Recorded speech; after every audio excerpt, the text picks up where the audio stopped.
Xavier Demoulin a animé plus de 2000 éditions du 19.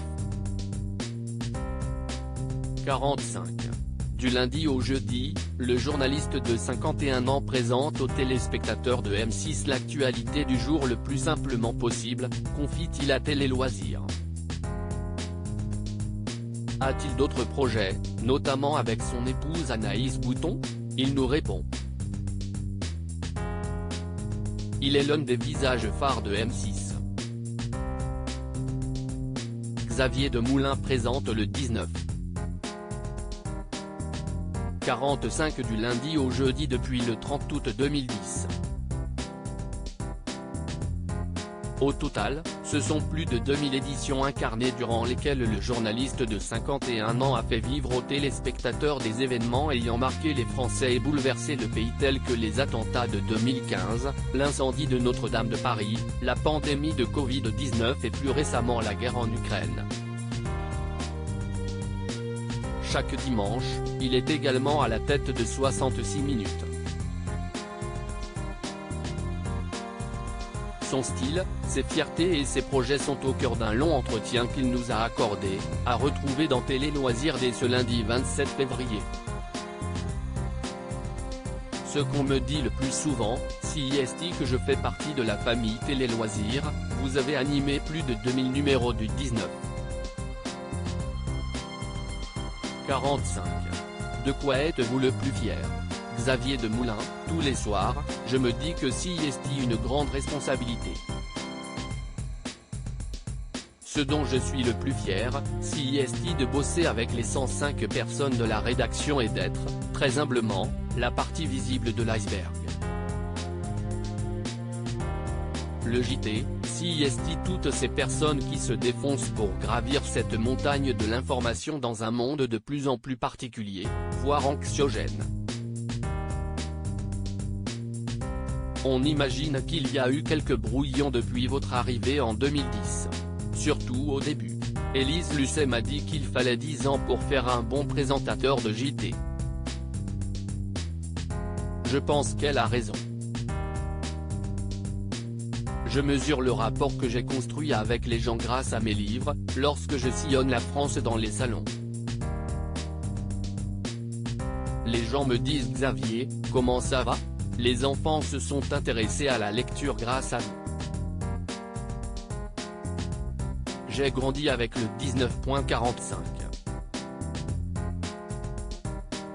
Ce qu'on me dit le plus souvent, si est que je fais partie de la famille.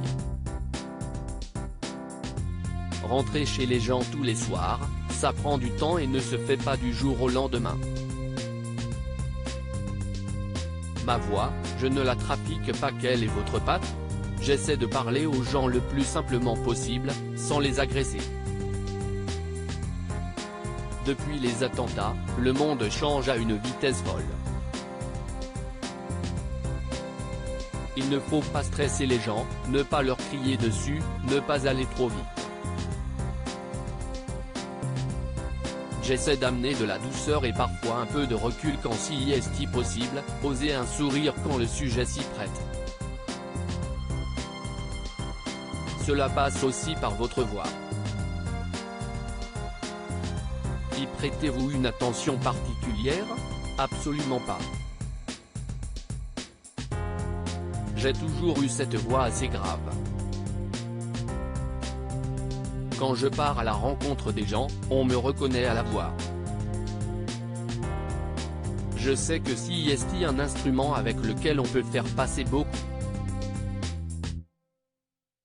Philippe Gildas, qui m'a appris quelques codes, il a débuté sur Canal+ à la fin des années 90, note de la rédaction, m'a dit que ça ne servait à rien d'essayer de passer pour un autre car les gens le voient. Donc, si est ma voix, et je ne la trafique pas. Avoir 50 ans est une chance. Avez-vous planifié votre date de départ du 19? 45. Je n'ai rien planifié du tout, je vis au jour le jour. Je suis quelqu'un d'engagement, j'aime ce que je fais passionnément et quand je fais quelque chose, je le fais à fond. Ça arrivera forcément un jour, mais je ne pense pas à ça. Vous avez passé le cap des 50 ans. Cela a-t-il changé quelque chose dans votre vie? Je suis très heureux d'avoir l'âge que j'ai et d'être aussi bien dans ma peau. Je dis merci à la vie tous les jours. Si est bien d'avoir 50 ans aujourd'hui, je préfère avoir 50 ans que 20 ans, vu l'état du monde. Je suis très épanoui dans ma vie, dans ce que je fais. Avoir 50 ans est une chance. Je me sens à ma juste place. Durant la présidentielle, j'ai apprécié d'être avec les candidats. Vous incarnez le 19,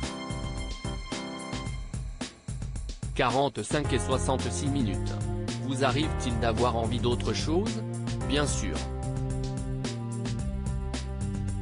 Durant la présidentielle, j'ai apprécié d'être avec les candidats.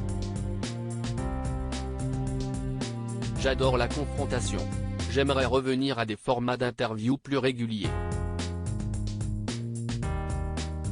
Dans le 19.45, si est compliqué parce qu'on ne nous attend pas là-dessus tout le temps. J'aimerais retrouver ça, mais sous quelle forme? On peut faire de la radio, des podcasts. Votre épouse Anaïs Bouton, journaliste et animatrice sur Paris Première, nous a confié qu'il ne lui déplairait pas de présenter une émission avec vous. Qu'en pensez-vous? On vit déjà ensemble, donc si en plus on devait travailler ensemble, je dis non, avec un large sourire. Il ne faut jamais dire jamais, mais on en a parlé et je pense qu'elle n'a pas envie de ça au fond. Nous sommes tous les deux journalistes, nous parlons d'actualité toute la journée. Si en plus on nous met sur un même plateau. Non, je ne crois pas 2 secondes à la possibilité d'être mari et femme à l'écran.